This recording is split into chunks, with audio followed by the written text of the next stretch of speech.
They lie, they cheat, and they pack a punch. They're the Corrie bad girls. We get exclusive access behind the scenes for the return of bad girl Leanne. Leanne's back and bigger and louder and trashier than ever. And Tracy, the female Terminator, gets her comeuppance, a real baptism of fire. Saran nearly strangled me during that fight in the church. I think she got too into it. We delve into the dark side with the most infamous she-devil of Weatherfield, Tanya Poison Pooley. She was such a bitch. She was chilling. Actress Deborah Stevenson escapes from ITV1's Bad Girls and takes sanctuary on the street. Just by virtue of the fact that she's from the South, that puts her above everybody else. And Godzilla, surely a contender for next year's Soap Bitch Award. I hate Scylla. Scylla is a pie-faced trollop. Because she has no redeeming features, that woman, does she? But she's got competition, with Maya shaping up to be the maddest mare on the street. I didn't think of her as a bad girl, particularly. I still don't think of her as a bad girl.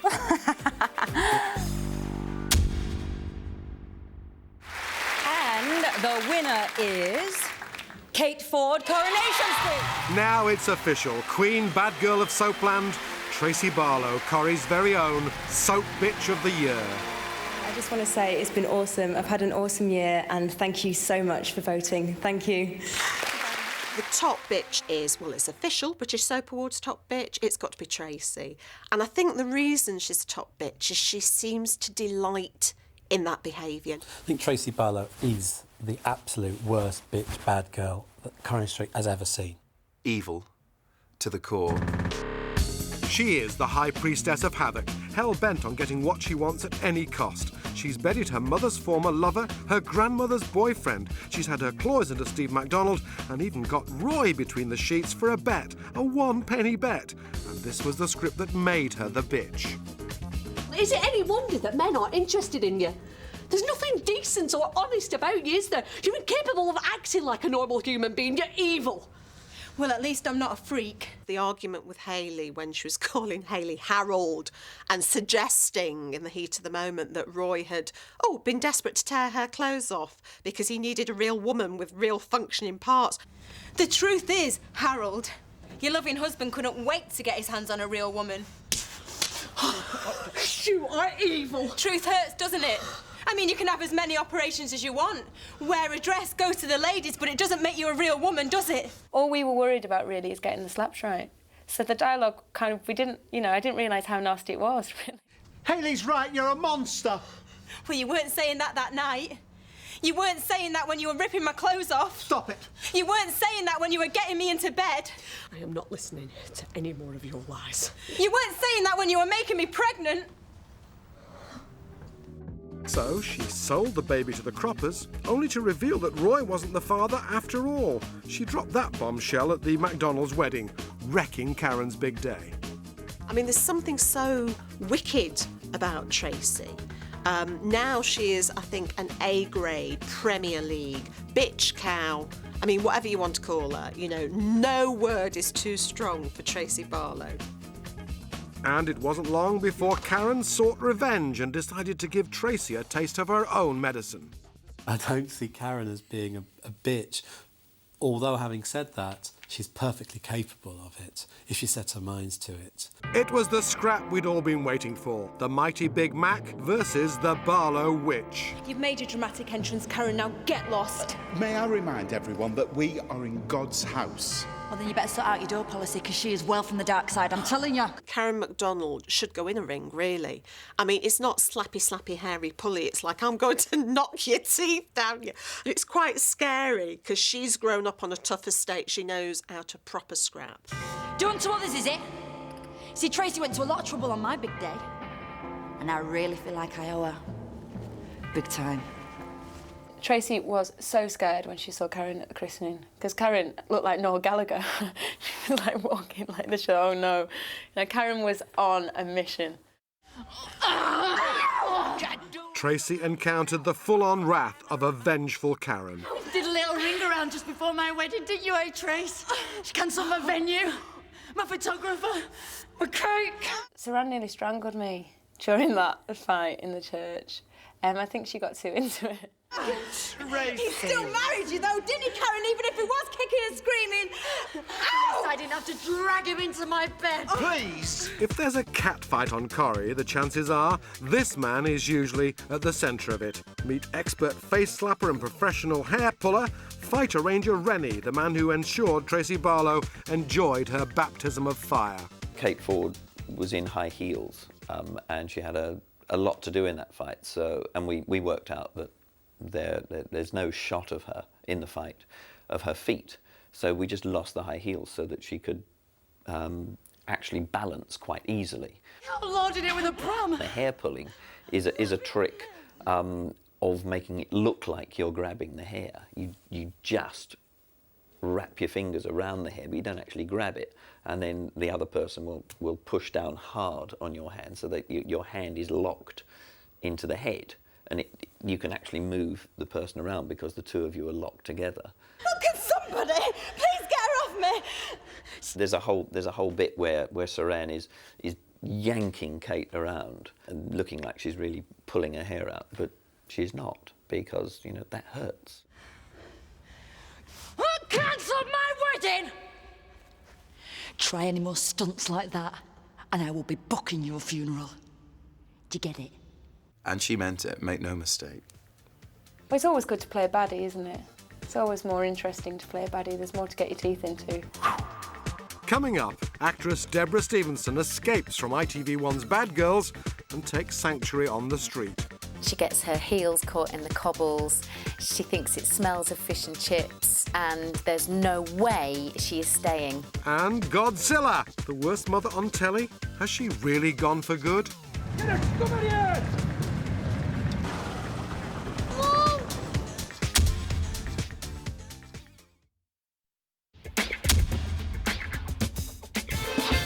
Next up, the monster of all matriarchs, Godzilla. How am I to know? Go back to your own side at street. I tell you what, you know, Scylla Brown is definite competition in the bitch stakes, I think, for Tracy. Because I'm warning you, if I have to come downstairs to you, it won't just be a window that's broken. Because she has no redeeming features, that woman, does she? It'll be your teeth and all. I hate Scylla. And the reason I hate Scylla is I love Scylla. Because she's such a nasty, horrible woman. And that's what makes her so lovable as a character. She's a classic street character. You look at Scylla and automatically you know from whence she's come, what she's been through, and the sort of things she's probably done. She's a loose cannon, and she can shout at anyone you want, upset anyone you want, take anyone you want to court. And the idea is you hate her. We want the viewers to hate Scylla. When cheeky Chesney was caught red-handed, Rita's actions played right into the hands of our monstrous mother. Do you want me to search you? Shall I send for police? You just try it, you bag. You come here, come here, come here, Come here, stupid cow. Oh, you nasty little child. Oh, love, come here. When I first got the scripts through with the Rita, taking her to court, and I just thought, oh my goodness, I'm going to be screamed at in the street. Look at that. Lovely. Hey? You know what this means? No. She has just committed GBH on my beloved baby. I can't let her get away with that, can I? When she first saw the bruise on Chesney's face and got that idea that she could get a bit of money out of this, and really, she's, you know, GBH on my lovely baby and giving Chesney a big smacker, which he's probably never done, he hasn't done for years, and just the thought of getting some money. Her child has been really injured. What does she do? Oh, not look after him, not bathe the wound, not Chesney, are you all right? It's like, oh, this is compo gold. You just think, what? This has the makings of a good case for compo. By the time we're done with her, that little old sweet shop lady won't have a penny to her name. It was a clash of the Weatherfield Titans of new and of old. Brilliant. Here she is. Told you I'd be going to police, didn't I? The battle lines were drawn as Scylla ripped into Rita, who was looking at spending the rest of her days not selling papers, but eating porridge.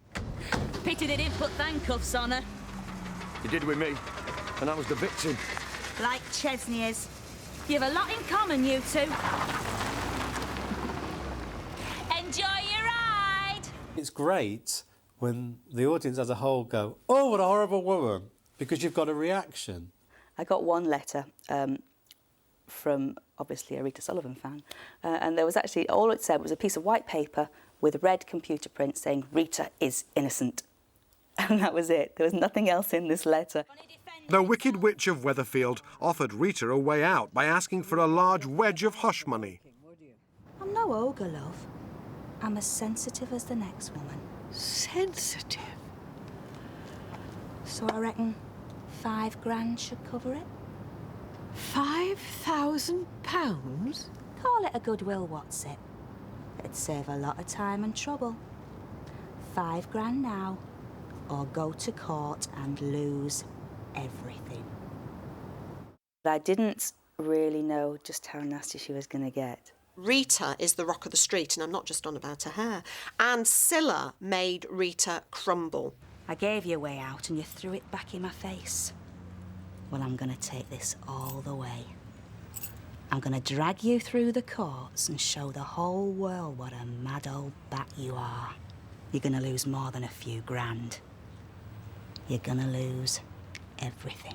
Eventually, she'd go home to the cabin and just completely crumple and cry. And that's how evil Scylla got to her.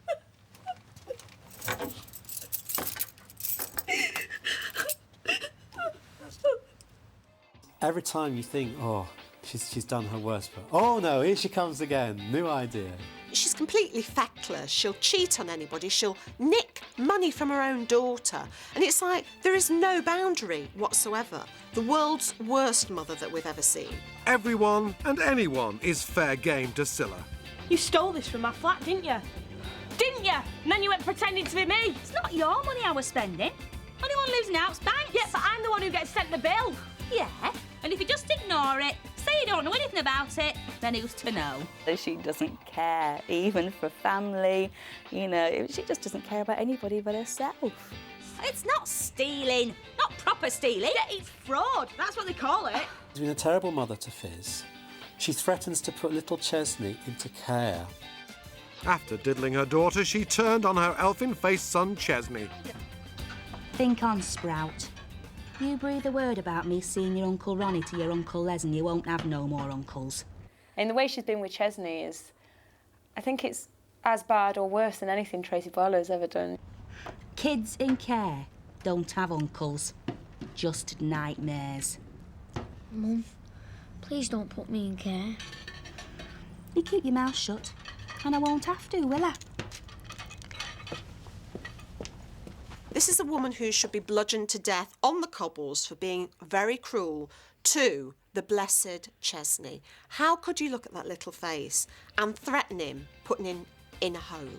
You'd fancy Chesney's chances better if he was stick of the dump, wouldn't you?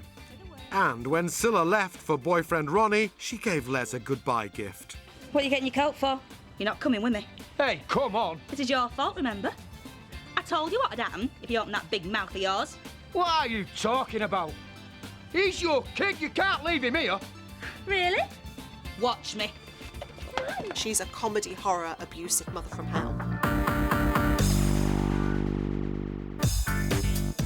As Scylla rides off into the sunset, a dark cloud returns to the street. That's right, Leanne's back. But where did it all start to go wrong? Loud, lazy and lippy, Ladette Leanne was always going to be trouble. From the moment she arrived, she caused chaos on the cobbles. Toya and Leanne got up to all sorts of mischief in the first few episodes. You know, stealing from shops. I think the first scene we saw them stealing from Freshco's. Later they were rubbing up Rita the wrong way and trashing the cabin and just basically causing a lot of chaos on the street. What are you on about? You mad old bag. Excuse me? Why? What have you done? There. Photo. Date of birth. I'm 16. It was hard to pick which one was worse, but Leanne was a contender with that awful, I've done it myself, Spice Girl hair. smoked, cheeked, nicked from the cabin, cheeked Rita within the first 5 minutes. I'm still not serving you. Why not? Because I don't like your manner, either of you. You can't refuse to serve me. I'm 16. Oh, yes, I can, lady. This is my shop. I'll serve her what I want. Now, come on, sling your hoop. Pair of you. Get out. Do you just think, you know, even as an actress, I wouldn't speak to Barbara Knox like that on my first day at work, let alone, you know, this sort of teenager from hell character. Get out. Dead frightened. Look, I'm shaking like a leaf. It's all bravado. You know, she thinks she's really tough and actually she's not. And the teenager from hell was about to become the daughter-in-law from hell. Well, you're the last person I wanted to come home to. Nick invited me round. I bet he did. And where is he? As if I need to ask. He's upstairs. Upstairs? Trying on Martin's pyjamas, no doubt. We never forgave her for a start for getting off with Nick. Like, the girls hated her for getting off with Nick, the mums hated her because that was nice Nicky. We're not doing anything wrong. Oh, not by your standards, and certainly not by hers. But I set mine a little bit higher. Oh, yeah? And what's that supposed to mean? I'm sure you can work it out. I think the whole relationship with Nick and Leanne was, it was doomed to fail right from the very start because they've got such different backgrounds. You're so worldly wise, aren't you? You're so grown up. Yes, we are. Oh, why don't you just tell her, Nick? Tell me what? Gail couldn't stand the fact that, you know, her son was falling in love with a Battersby ruffian. You what? We're married. Well, aren't you going to congratulate us?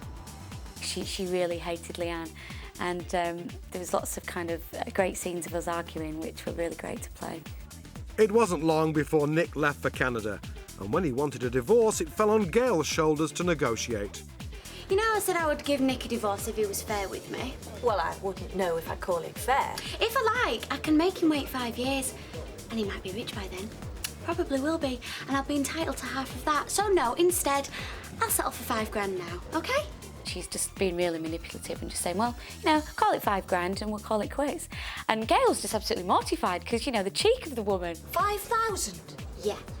Oh, and that's pounds, not dollars. Leanne has different levels of wild. She kind of went through the wild child with, you know, the wacky look and the dreadful hair and the crazy clothes and initially. And then as she kind of matured a little bit, she got deeper and deeper into the seedy kind of the drugs and mixing with the wrong crowd. It was a whole new direction for Corrie because you were talking about cocaine. I mean, you know, they'd only had Hermes before that. You thought, what?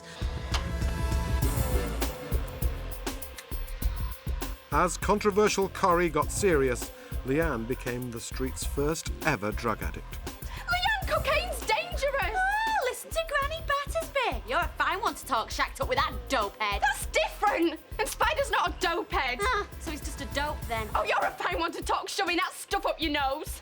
What do you think it makes you look cool? Look!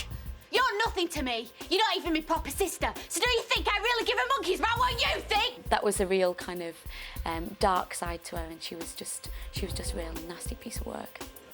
And you can kill yourself for all I care.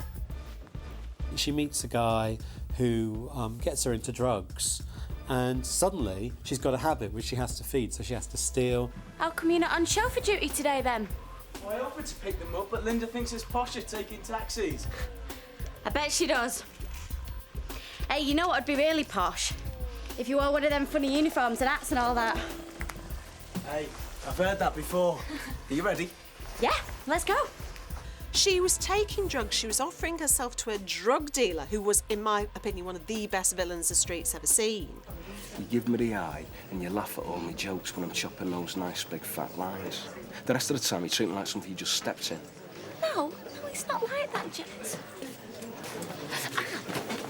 I've seen it all before, Leanne. You're a user, in more ways than one. And there's me thinking that you were differently. Leanne gets in over her head with villain Jez, and he decides to call in his debt. It was New Year's Eve, and Leanne sort of breathes a sigh of relief that everything's okay, she's not been found, they've not come to get her. And then all of a sudden, wallop, she gets whacked over the head with a rubber baseball bat. Evening. Making sure everything's been locked up, eh? Jess says you might have bottled out on us, so we came early, just as well. Tell you what I really enjoyed, because I'd had about 600 Rovers scenes, and there was one scene where I got to trash it. And I picked up a chair and I threw it and smashed all the glasses. I'm not helping you, so why don't you just get lost? You're making a big mistake, you are. Did you not hear me? I said You're nuts! That was fun. Shouldn't really say that, but it was. But there's no escaping Psycho Jez. Don't just turn your back on me! It was like, God, this woman is completely off the Richter scale. You're a stuck-up little bitch, aren't you? Oh, careful, Jez. You're letting your mask slip. You really think that I am just gonna let you walk out of here, do you? What are you gonna do, eh? Beat me up? Kill me? Well, go on then, kill me. Because you'll have to if you're gonna make me stay. And then what, eh? Even you won't get away with murder twice. I am going off you fast. Get out of my flat. Go on. I said, get out!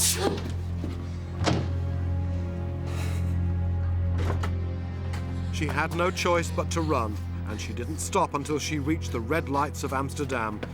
Or was that the red lights of Weatherfield? Coming up on Corrie Bad Girls, Maya shows us just how barking she really is. I tied a weight round its neck, I threw it in, I watched it drown. I didn't think of her as a bad girl, particularly. I still don't think of her as a bad girl. And Les gets the shock of his life. Dad? Leanne.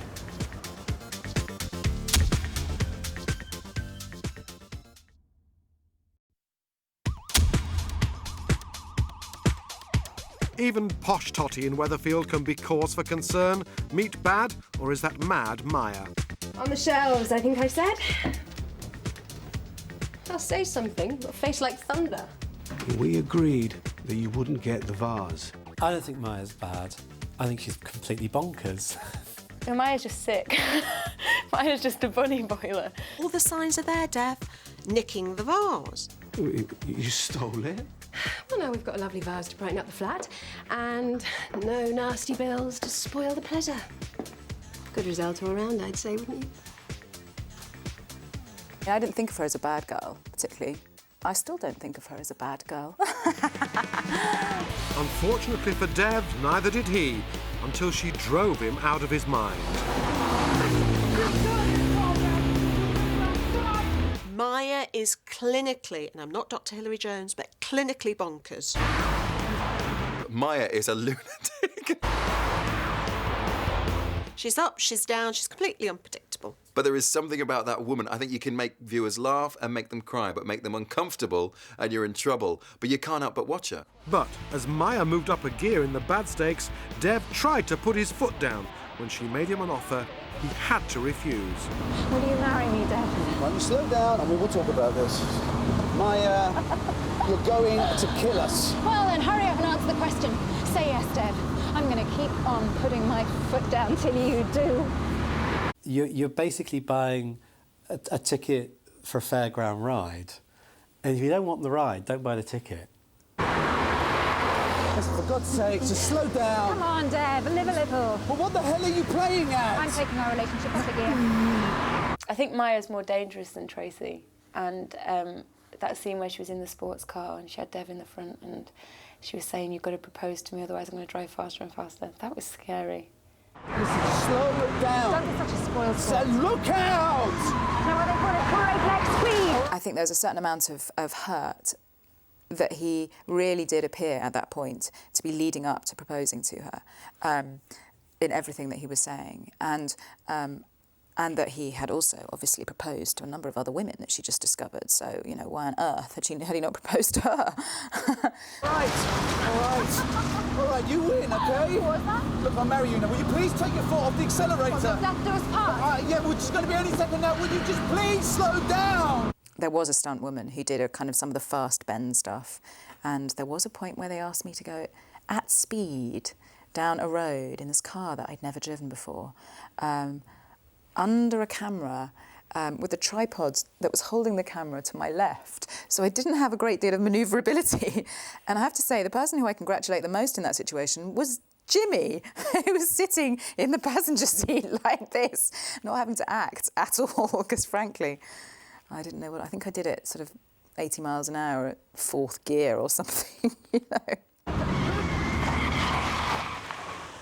You do wonder what she is capable of next, and you're not sure when the touch paper is going to be lit and that powder keg is going to explode. I have no sympathy for this woman whatsoever because I'm a member of the RSPCA.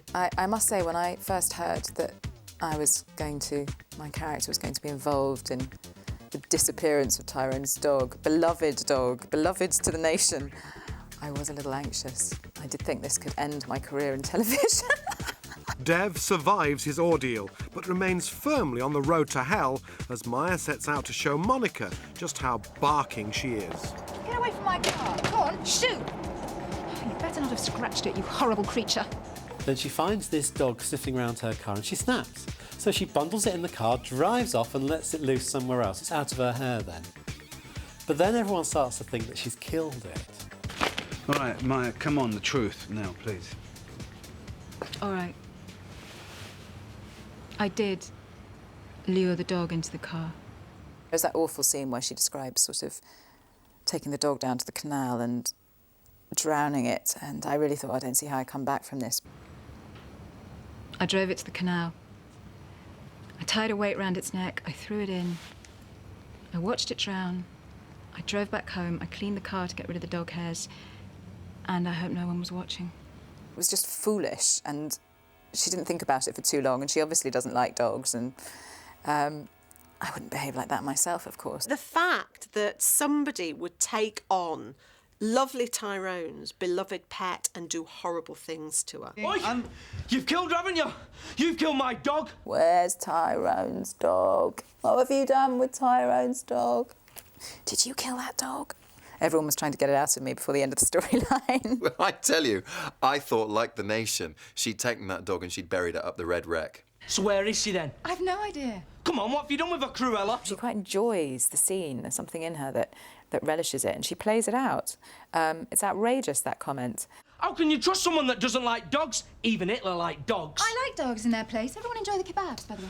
I'll get you for this. She doesn't really feel like she belongs in Weatherfield anyway, so she quite enjoys taking the rise out of all of them. We are so waiting for her comeuppance. She needs to be banged up. She needs to be sectioned. It's not funny. You've got to help. You've got to send her down. She's a loon. From the barking Mad Maya to the downright devious. You're really an over-made-up tart. Now, come on! And that's all you'll ever be, so you better get used to it. This was one of the great Rovers' love triangles, and the stomping ground for ace bitch Tanya Pooley, who would break the hearts of two of these women. It was just there trying to make a fool out of me. The first custom-made bad girl was Tanya Pooley, played by Eva Pope.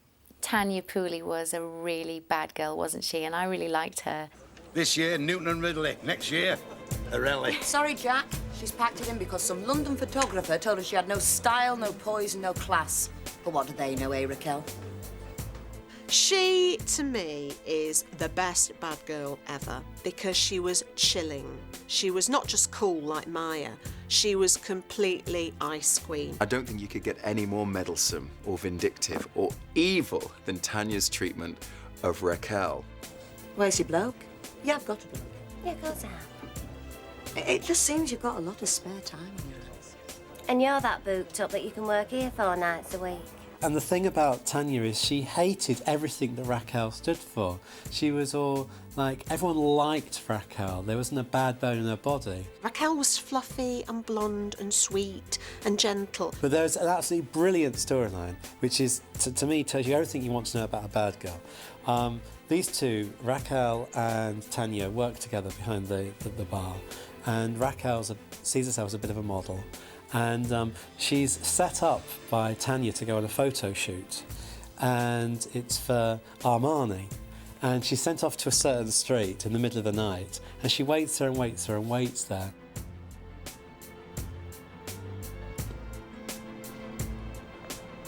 And there's no crew or anything, there's no photographer, And in the end, she's picked up by Des, I think it is. It's that cow Tanya. She's had you on. There is no job. Do you know, I was just beginning to think. I was thinking, you know, is this a leg pull or what? And she said, but I'm meant to be here for Armani. And you sort of pan up, and the shop that she's standing in front of is Armani, fruit and veg on the plate. Not content with ruining her modelling career, she set out to get Raquel's man. Des was Tanya's next target. Want a glass? I think we've gone far enough with our little game, don't you, Tanya? She bedded Des because she could. It was a complete frisson thing. It was about sex. Her great line, walk into the flame. You sure about this? No.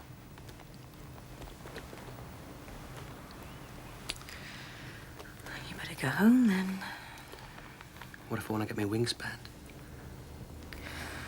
Well, if that's the case, step into the flame. Knowing full well that this was Raquel's love of her life, Raquel loved Des, heart and soul. Are you listening to me? Of course I am, yeah. Well, you don't seem to be very interested in hearing about my assignment. I'm just a bit tired, that's all. Did you not sleep very well? Not brilliant, no. Because you didn't have me to cuddle up to. Come in. It wasn't as if she loved Des. She just had him to ruin Raquel's dreams and then continued to bed his boss. After trapping Des, it turns out Tarty Tanya was also bedding Des's married boss, Alex. Confused? Well, it was all about to become crystal clear for Raquel. You and him? I don't believe it. What have I got to do? Draw pictures for you? What do you think these are? How do you think I got in here? Come on, Tanya, put the bloke out of his misery. It's over. There's no need to be afraid of him now. He won't hurt you, I'll see to that. I want to hear this from you. Till then, I won't believe it. Don't be a prat. Get your clothes on and shove off! Now, you listen to me! Yeah! Well, get out of that bed. You're in bed with my girl. Get out before I kill you! It was like beating Bambi. She was so evil to Raquel. It's like kicking a puppy. For God's sake, you know, woman, how evil can you be?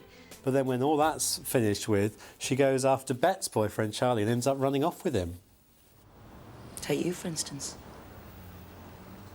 Me? Yeah, you. Handsome, bit mysterious, my type. But like all the rest, you're already spoken for. Enough is enough. Bet sees red and turns on poisonous Pooley. Out. What? You're poison, Tanya. Always were, and always will be. I was a fool to have ever given you a second chance. I want you out of here now. And I never want to see your evil little face in my pub ever again. Well said, Bet. But don't forget, Tanya always gets her man. It's like a catalogue of evil, really. And there wasn't one moment that she had a doubt. I don't think there was one moment when she actually thought, I am being an A-grade cow here. As cheating Charlie says goodbye to Bet, hoping to sneak off with Tanya, she can't help herself. After all, she is the she-devil of Weatherfield. I thought I'd say my goodbyes as well. What? You mean she's going? Yeah, I'm going with him. Has he not got round to telling you yet? He hasn't, no. Tanya. You mean you too? Yes, we're lovers. And we have been for some time. Bet. Just go. Look. Go. Get out. I never intended this to... No, I don't want to know. Just get out with you. And with a 10-4 rubber duck, they were off as Tanya swapped the street for the open road.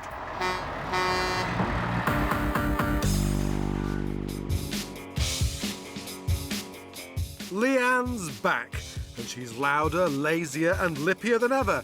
So where's she been, and what happened to Amsterdam? She's just come back even more rough than she started. You're a selfish, stealing little whoring cow, and she was right. Yeah, I've got about 6 inches of makeup, the most horrendous hair, which is a fabulous wig, but it just looks really ratty, like it really needs a good trim. Oh, stop it, Jane! She's been out for about 4 years. Now she wants to come back, and we want her to come back. The time is right. I was forever getting asked, when are you going back? When are you going back?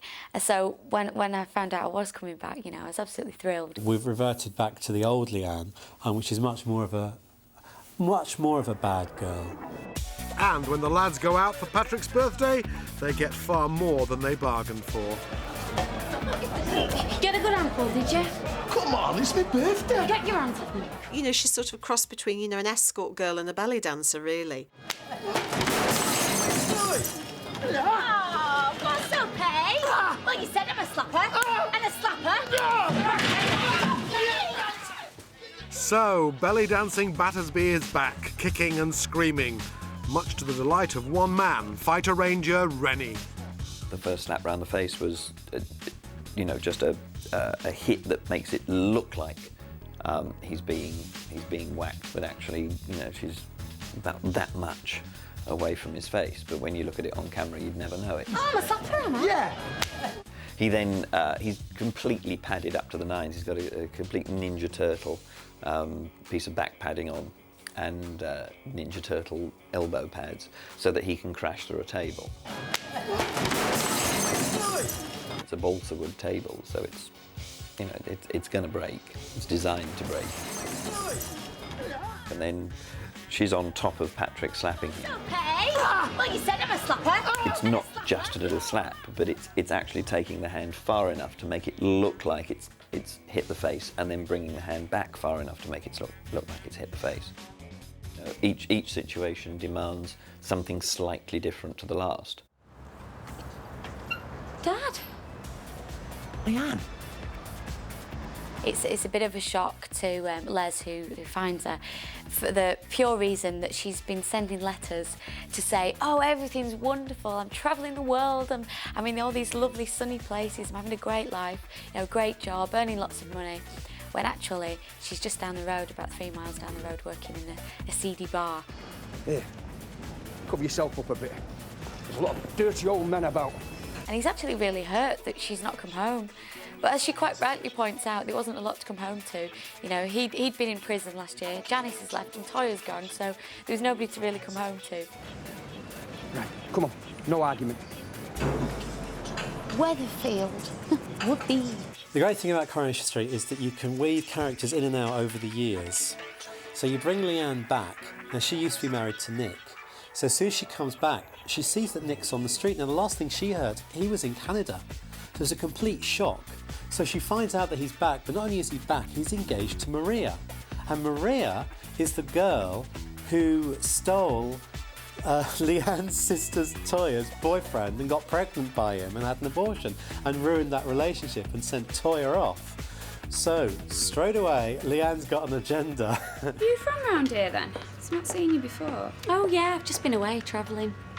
Dead envious. Maria doesn't have a clue who she is. She thinks she's just somebody who's come off the street and wants a haircut.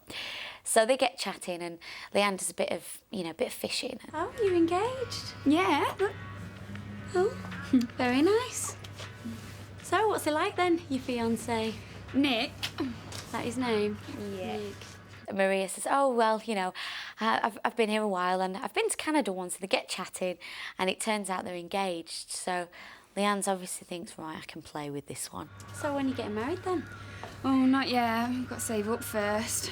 I want a really big wedding, you see, but it's hard finding a vicar who'll marry us because he's already been married once. Got divorced. Oh? Why? What happened?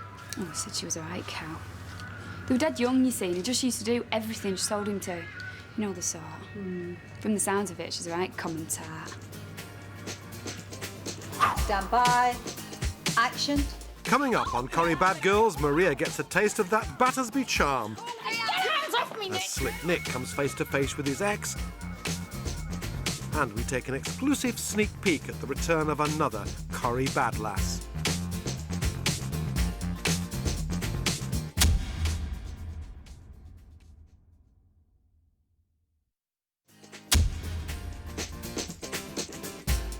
Leanne's back and she's on the attack. It kicks off in the Rovers with a good old-fashioned Corrie catfight. instantly gets into the fight with Maria, like sort of stitches her up by saying, oh, my husband, you know, my ex was a scumbag, knowing full well who Maria is, and then there's that Maria doesn't know who she is. Very Shakespearean. But then when Maria clocks it, you know Maria's got a temper. So, of course, it all kicks off with the Rovers. It's Bad Girl Battersby versus Maria, under the ever-watchful eye of fighter ranger Rennie. First of all, you meet with the director and find out exactly what the director wants from the scene. Ooh.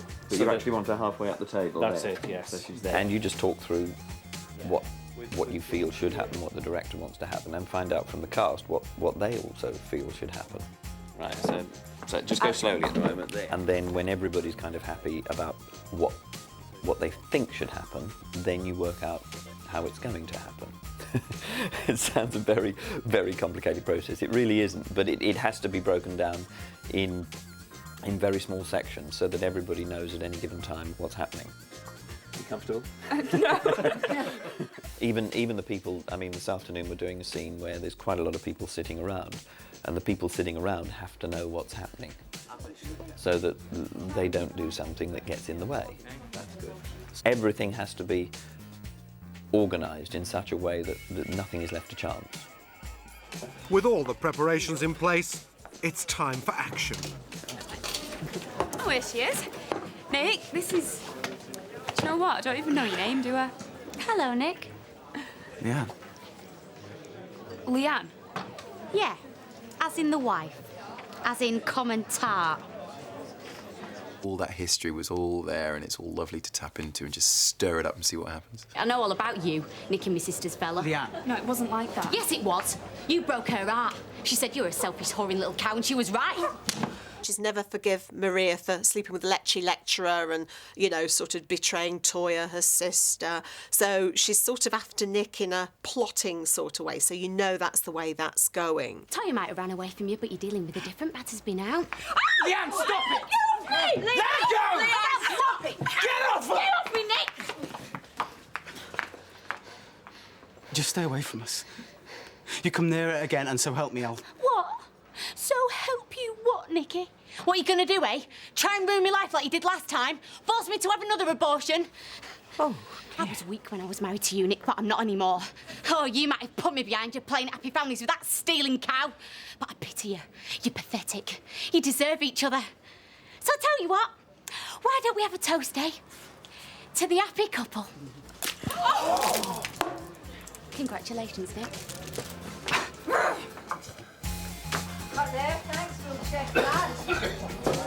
We've got more bitches than we've ever had before.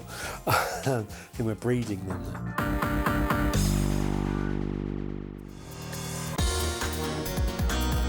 She's rivaling Tracy Barlow in the Unfit Mother Stakes and looks a good contender to steal Tracy's Soap Bitch Award next year. She started life in Weatherfield called Lulu. She soon made us all want to shout when she turned into the monster of all matriarchs, stealing from her daughter and dumping her son. Do you know who it is yet? Surprise, surprise. And there we go. Scylla's back. Her initial departure was necessary to stir the pot a bit. How could we forget poor little Chesney? It's not too late. What are you getting your coat for? You're not coming with me. Hey, come on. It is your fault, remember? I told you what had happened if you opened that big mouth of yours. What are you talking about? He's your kid. You can't leave him here. Really? Watch me. I mean, she just sits in a taxi. They're all screaming at her. You know, poor Chesney's going, Mum, Mum, don't leave me. I'm sorry, Mum. How can you leave poor Chesney behind with the wee dog, Michael? I didn't get hit in the street. I really thought I was going to get shouted at and get abuse in the street. I didn't. People, you know, were fine like that. What's going on? She's only dumping Chesney. Scylla! What kind of woman are you, eh? Hey! Stop the car! Come on, mate, stop the car! So you think, oh, well, if people really hate her, let's bring her back. Let's bring her back and have another crack at her. Let's make her even more vile. Let's have her wrecking relationships and you know, even more of a threat to little Chesney and Fizz.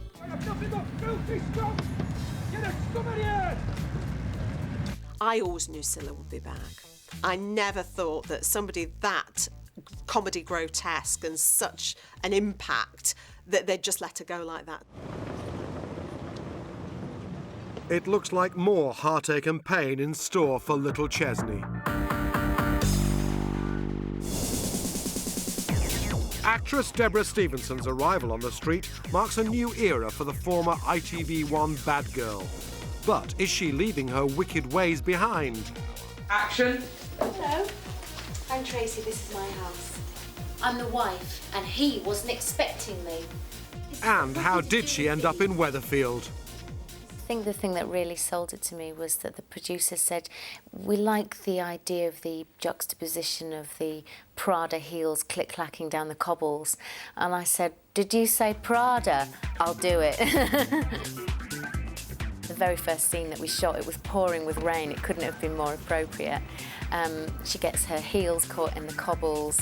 She thinks it smells of fish and chips, and there's no way she is staying. Of course she has to.